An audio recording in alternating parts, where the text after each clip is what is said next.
Bom dia. Então, eu vou pedir desculpa se eu estourar o tempo, mas vocês foram falando tanta coisa que eu tive que acrescentar aqui as coisas que tem que falar também. Sem problema. Então, o que é o Dia do Orgulho Autista, né? O que significa orgulho autista, né? Primeiro, vamos entender o que significa o orgulho no contexto que a gente apresenta aqui, né? Que é o mesmo contexto de orgulho negro do movimento, né? De Black Power, o orgulho gay, o orgulho de diversos movimentos políticos, né? E aqui é importante perceber que orgulho é o oposto de vergonha, né? Você percebe algo muito comum, né? Em todas as culturas que foram subjugadas por outras culturas, colonizadas, é que elas tinham as características daquela cultura sendo definidas, né, como coisas negativas pela cultura, né? Por exemplo, né, uma coisa que quase todas as culturas passam, né, que eu percebi que sempre se tem preconceito de achar que o outro é preguiçoso, né? Qual era o preconceito que tinha contra os índios? Porque os índios são preguiçosos. Qual é o preconceito que tinha contra os negros? Porque esses negros são preguiçosos. E o preconceito também que tem com as pessoas com deficiência é achar que as pessoas com deficiência são preguiçosas, né? A gente vê expressões, por exemplo, né? Se fazer de coitado é dar uma de João sem braço, né? Você está se apoiando em algo, né? Dando uma desculpa, então você está usando isso de muleta, né? E eu acho engraçada essa expressão de muleta, né? Num tom pejorativo, porque muleta é uma coisa que proporciona a pessoa com dificuldade de locomoção de poder andar mais, de poder fazer mais coisas. É o oposto de preguiça, né? Imagine se a gente substituísse por um objeto que também tivesse a mesma função, só que com outra parte do corpo, óculos. Nossa, para de dar desculpa, você está usando isso de óculos. Então, a gente tem o dobro do trabalho que a maioria das pessoas tem, ainda chama a gente de preguiçoso, de coitadinho, né? Achando que está se aproveitando. Então, a vergonha sempre foi característica, né, da opressão, né?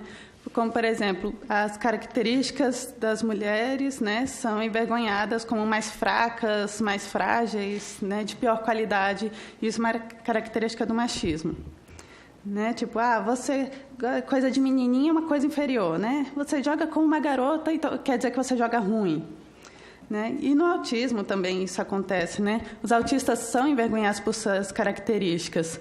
Os STINs, por exemplo, os movimentos repetitivos, né? Comportamentos repetitivos, de balançar as mãos, balançar o corpo, são comumente associados pela cultura como uma falta de inteligência, né? É uma coisa a ser consertada, né?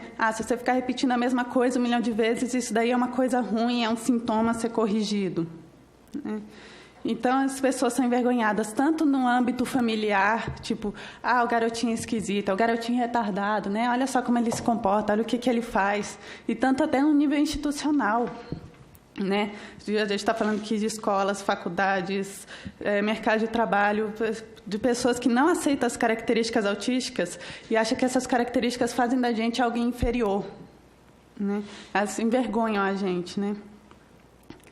Como um exemplo muito gritante disso foi o psiquiatra Ivan Lovaas, né, que criou a análise do comportamento para autistas, e ele queria o objetivo dele era que autistas ficassem indistinguíveis de seus pares, né, distinguíveis de qualquer outra pessoa. E aí ele ia, né, trabalhar para que o autista não se parecesse diferente. E ele usava coisas como choques elétricos para a criança procurasse o abraço de uma pessoa, dava espancamento, deixava amarrado na cama vários dias, né? E ele dizia que estava fazendo isso pelo bem dos autistas, né? Que se não fizesse isso ia ficar muito pior. Né? E um monte de gente foi na conversa dele na época. Até hoje em dia, se você procurar Ivan Lovaas no Google, só metade assim, dos resultados vão mostrar que ele realmente torturou autistas. E muitos vão dizer assim, muito bem, criador do ABA, parabéns para ele. Né? Uma outra né, comparação que se pode fazer, que Louvas também trabalhou com menor importância num outro projeto da UCA, né, da Universidade da Califórnia, que foi o chamado Feminine Boy Project, né, que ele procurava, né, que os pesquisadores procuravam garotos, tratava a homossexualidade como uma coisa a ser prevenida de forma comportamental, e aí passava a começar na TV. Se você é um menino, faz 10 dessas coisas, tipo brincar de bonecas, preferir brincar com meninas, esses comportamentos efeminados, por assim dizer.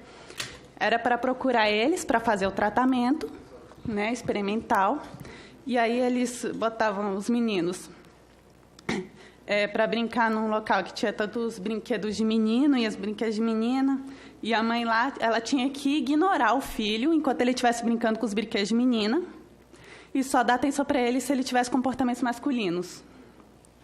E um dos casos, o garoto lá, ele chegava a fazer pirraça, gritar e brigar com a mãe, pedindo, por favor, dela dar uma atenção para ele, e ela continuava ignorando.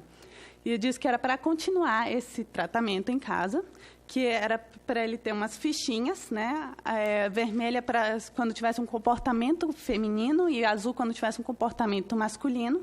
E aí dava a fichinha, né, a fichinha azul poderia ser trocada por coisas depois, tipo doce ou alguma coisa que a criança quisesse, e as vermelhas era para dar castigo, às vezes, dependendo da família, até apanhava, né, tortura mesmo. E aí, logo, felizmente, um pouco tempo depois, a homossexualidade saiu da DSM, então eles não tinham mais como sustentar aquele projeto e foi encerrado. Mas, mesmo assim, acho que 11 crianças que participaram, né, eles disseram que não funcionou e muitos desenvolveram depressão e se suicidaram depois, né? E quem conhece a análise do comportamento, né, comportamentalista, vê como é parecido, né? Você dá uma coisinha boa se a criança não se comportar como autista. Se ele ficar paradinho na cadeira, né, sem se mexer, sem rodar, tem que olhar nos olhos, tem que falar da forma certa, não pode repetir a mesma coisa 1 milhão de vezes, aí você vai dar a fichinha boa, a fichinha ruim, né? Mesmo que a análise de comportamento hoje em dia não use eletrochoques e nem espancamentos, né, essas coisas. A Michelle Dawson, que é uma pesquisadora autista, ela, num artigo dela que fala sobre a questão ética, né, ela fala assim, né, desses dois casos, né, tanto do ABA quando começou, quanto desse Feminine Boy Project, o problema não é somente a violência. Claro, isso é um problema muito grande, mas assim, ver como as características femininas são associadas a coisas ruins que devem ser eliminadas, assim como as características dos autistas são associadas a coisas ruins que devem ser eliminadas, né? Tipo, né? Você é ruim por agir como um autista, né? Uma coisa que você deve se envergonhar e deve suprimir, né? Então, imagine o equivalente se isso continuasse até hoje em dia, né? Olha, para você ser uma mulher de sucesso, você não pode ser feminina, você não pode gostar de maquiagem, você não pode ter gosto de garota. O seu sucesso depende de quão mais masculina você tem que parecer. E pior, né? Para alguns casos, imagina se seus direitos mais fundamentais precisassem do quanto você se parecesse com outra pessoa que você não é. Né? Como o caso aqui que já foi mostrar, né, de residências, de direitos mais simples, né, do caso das pessoas autistas, das pessoas com deficiência, né, e é cobrado que a gente seja outra coisa para conseguir direitos básicos, fundamentais de qualquer ser humano. Então, o orgulho significa... O orgulho significa que a gente vai jogar essa vergonha pela janela. Eu tenho orgulho de ser quem é, eu vou me balançar, eu vou repetir as mesmas coisas 1 milhão de vezes. E isso não pode tirar os meus direitos humanos. Você não pode exigir que eu seja outra pessoa para poder ter acesso ao suporte da sociedade que todo mundo tem, né? Então, na questão de... Né, que a gente fala que independência é uma falácia, né? por exemplo, falou lá no vídeo, né, que alguns precisam de ajuda para ir ao banheiro. Aí você pensa, né? Quando a gente precisa de banheiro, a gente não vai ali no mato, cava um buraco e bota ali, né? A gente compra uma privada que foi fabricada, a gente usa um papel higiênico que foi processado por uma fábrica de papel, não sei quantos processos químicos para transformar uma árvore em papel higiênico. A gente usa um sistema de encanamento que foi construído por milhares de pessoas e ainda tem a CAESB, que é um sistema do governo. A gente precisa de milhares de pessoas, até mesmo do governo, para cagar. Mas tá, né? A gente faz tudo isso por todas as pessoas, mas se a pessoa precisa de ajuda para ir daqui até o banheiro, né? Aí pronto, não, aí já é demais, aí não pode, né? Não faz sentido uma coisa dessa, né? Onde é que a gente traçou essa linha de que essas necessidades são aceitáveis, essas outras não? Você precisa modificar quem você é para conseguir ter direitos. Então, o orgulho busca autoafirmação, empoderamento, aceitação. E existe uma tendência, não sei de onde surgiu isso, eu vou ter que pesquisar, né? Algumas pessoas acharem que essas coisas são uma coisa muito passiva, assim, tipo, tá, eu aceito que você é autista, mas eu fico aqui, eu não mudo uma vírgula de nada, né? Continua tudo do mesmo jeito, não. Aceitação, a autoafirmação, orgulho, a gente precisa fazer mudanças enormes na sociedade, na estrutura, né? Para os negros conseguirem, né, sair de um sistema que era de escravidão, onde eles eram considerados como objetos, né, a serem usados como gado, né, às vezes até pior do que um animal, para conseguir ser uma pessoa reconhecida como direito em igualdade de direitos e deveres, de oportunidades, é preciso uma mudança profunda no sistema, né, da Constituição, da sociedade, né, de todos os âmbitos. Assim também as pessoas com deficiência, né, os autistas, só vão conseguir alcançar a aceitação, a inclusão, a afirmação de quem eles são, com mudanças profundas na nossa sociedade, como a gente está estruturada, né? Vai desde o âmbito do macro, né, do que o governo faz, da legislação, até no âmbito do micro, né, da pessoa que chega assim, mas ele é tão bonito, você tem certeza que é autista, né? Há mudanças profundas na sociedade que têm que ser feitas, né? Às vezes a mudança é até mesmo um âmbito estético, né? Foi preciso ter um movimento Black is Beautiful para que as pessoas reconhecessem o negro como bonito, né? Porque ser negro era visto como um erro do ponto de vista estético, né? E a gente está precisando também ver o autista como, né, uma pessoa que os comportamentos deles não são sinal de pouca inteligência ou que um momento de crise não é que determina as habilidades da vida dele todas, né? Né? Da questão da autoafirmação, né? Falou aqui que o slogan no movimento das pessoas com deficiência é o nada sobre nós sem nós, né? Que a gente busca que a pessoa com deficiência é o maior entendido das necessidades da pessoa, do que ela precisa, né? E para isso a gente precisa de comunicação e autonomia. A autonomia é um direito humano, né? Não é independência, né? O Stephen Hawking, ele precisava de ajuda, de suporte para tudo que ele fazia, mas ele podia ter escolha sobre a vida dele. Isso é autonomia, né? E aí, para isso, a gente também precisa de uma coisa que o Brasil está faltando muito: comunicação alternativa, porque nem todas as pessoas vão se comunicar da forma oral, como a gente está comunicando aqui. E elas precisam ser ouvidas, né? E elas precisam ter acesso a outras formas de comunicação para que a vontade delas seja expressa, né? Não dá para identificar se elas não têm como expressar a vontade. E aí cruza os braços. A gente tem que buscar uma forma delas expressarem a vontade delas, né?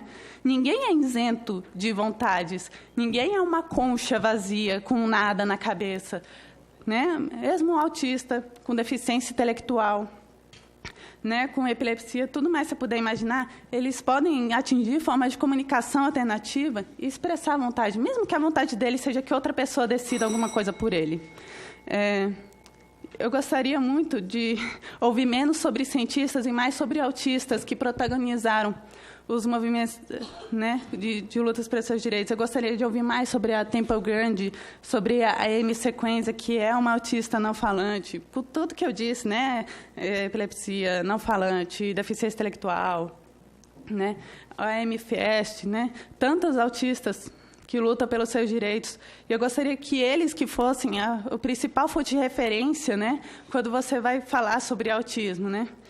Por exemplo, né, eu disse que o Louvas fazia tortura, né, e as pessoas acreditavam. Vocês sabem o que os cientistas estão realmente fazendo? Vocês têm noção de como eles tratam os autistas, do que eles realmente fazem? Né? Então, como foi dito, né, autismo é uma variação neurológica natural, né? A mestre em evolução ali pode dizer que variação genética é um principal componente para que qualquer espécie evolua, né? Mas a gente fez esse negócio de dividir. Essa necessidade precisa de, né, essa ajuda, tudo bem, essa ajuda não, né? O ser humano é social, a gente não vive sozinho. Então, quando a gente tem essa variação que, né, no caso neurológica, que a gente é negado direitos, isso é uma deficiência. Não é um defeito na gente, é um problema da sociedade. Né? E a sociedade foi feita para servir as pessoas. Então, não existem pessoas inúteis na sociedade. Existem sociedades inúteis para certas pessoas. Né? Kirk, um dos meninos submetidos ao Feminino Boy Project, desenvolveu depressão e se matou quando adulto. Muitos do que passaram por terapias normalizadoras, né, procurando extinguir características autísticas, que passaram por humilhações na sua família, dizendo que eles não podem ser autistas, né, ter seus traços autísticos, eles desenvolvem estresse pós-traumático, síndrome de burnout, transtorno de ansiedade, depressão, né, e muitos outros problemas. Então, a gente...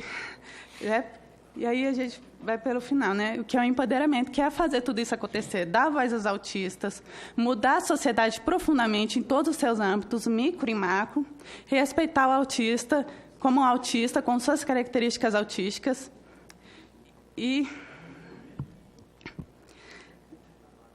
né? E... Deu branco. Tudo bem. Então, terminar aqui dizendo que, mesmo que todo mundo tenha te dizer o contrário, eu tenho orgulho de ser autista, né, dos meus instintos, da minha colalia, de repetir as coisas, né, e eu não vou me envergonhar disso. Tudo bem, Amanda Pascoal, conselheira do UAB, estudante da UNB e artista plástica. Terminou com a frase, tenho orgulho de ser autista. Muito bem. De imediato, Francisco Djalma de Oliveira, conselheiro do Conselho Nacional dos Direitos da Pessoa com Deficiência, CONADE. Bom